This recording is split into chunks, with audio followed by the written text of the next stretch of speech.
Ang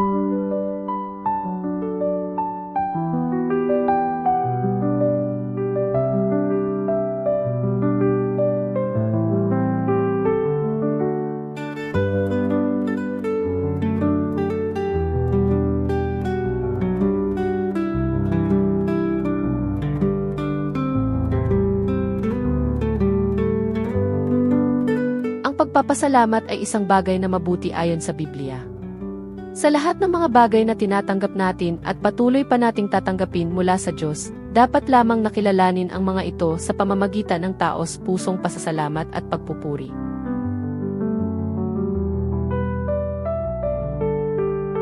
Una sa lahat, ito ay pagtanaw sa kabutihan ng Diyos sa ating lahat. Ikalawa, ang mga biyayang tinatanggap natin, saan ba nagmumula? Mayroon bang bagay na nasa atin na hindi nagmula sa Diyos? Lahat ng bagay na ating tinataglay o tinatangkilik ay nagbubuhat sa Kanya.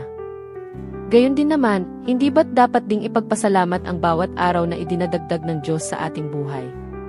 Ang buhay at ang kalakasan natin ay nagmula din sa Diyos.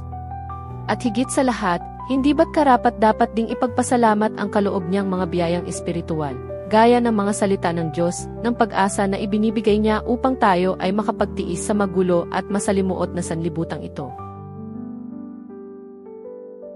At gayon din naman ang pananampalatayang minsan ay ibinigay sa atin upang magkaroon ng kabuluhan ang ating buhay sa mundo. Lahat ng mga ito ay karapat-dapat nating ipagpasalamat sa Diyos.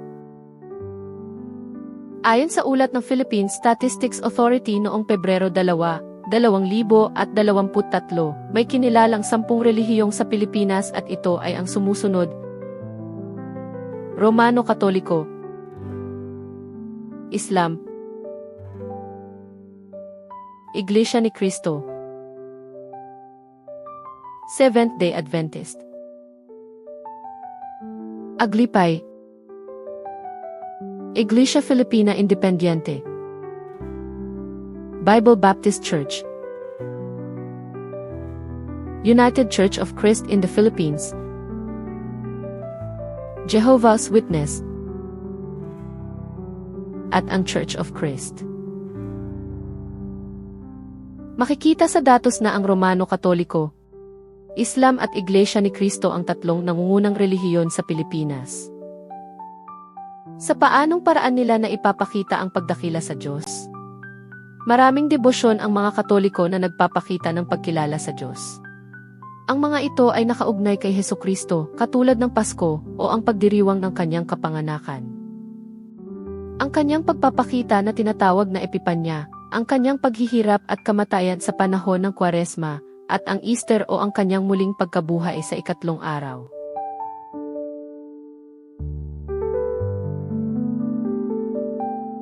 Sa Islam, mayroon 5 haligi kung saan ipinapakita nila ang natatanging paraan ng pagkilala at papuri kay Allah. Shahada, pagsaksi, ang salita ng pangako at nangangako na walang Diyos maliban kay Allah at si Muhammad ay sugo ng Allah. Salat, pagdarasal. Ito ay tungkulin ng bawat Muslim, lalaki o babae, pagkatapos umabot sa edad ng pagbibinata o pagdadalaga, na magsagawa ng 5 salat o pagdarasal sa takdang oras sa araw at gabi. Siyam, pag-aayuno. Ang lubos na pagpipigil at pag-iwas sa pagkain, pag-inom, paninigarilyo, pagmuya ng chewing gum, pakikipagtalik o pagnanasang sexual. Ang pag-aayuno din ay isang panahon upang disiplinahin ang sarili mula sa masasamang pag-ugali kagaya ng pakikipagtalo, pagmumura at pagsasabi ng masasamang salita. Zakat, pagkakawang gawa. Ay taunang ginagawa at ito ay sa pilitan na pagkakawang gawa ng bawat Muslim, lalaki o babae na mayroon mga ari-arian o pera sa nakaraang taon.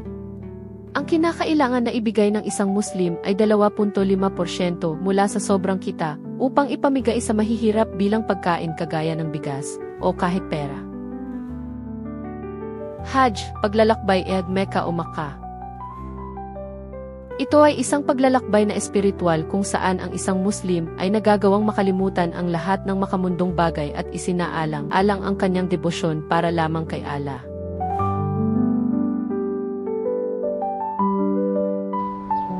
Katulad ng naunang dalawang relihiyong, may sariling paraan din ng pagdakila sa Diyos ang Iglesia ni Kristo. Sinasampalatayanan ng mga kasapi nito na ang buong katungkulan ng tao ay sumamba sa Diyos at sumunod sa kanyang mga utos. Ang pagsamba sa Diyos ay katutubong pananagutan ng tao, sapagkat siya ang lumalang sa atin, kaya hindi tayo ang may-ari ng ating sarili kundi ang Diyos. Isinasagawa nila ang pagsambang kinapapalooban ng pag-awit ng mga imno, ananalangin, pag-aaral ng salita ng Diyos, at paghahandog. Ayon sa kanilang aral, si Kristo mismo ay nag-ukol ng mataas na pagpapahalaga sa pagtitipon o pagsamba. Tuwing nagkakatipon ang kanyang iglesia, ay naroon siya sa kanilang kalagitnaan sa pamamagitan ng kanyang espiritu.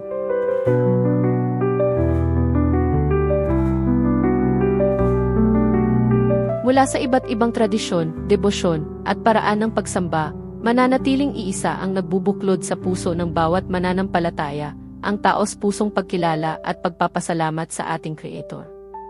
Sa kabila ng magulo at masalimuot na sanlibutan, ang pananampalataya at pagpapasalamat ang nagsisilbing natatanging ilaw at pag-asa na nagbibigay ng tunay na kabuluhan sa ating buhay.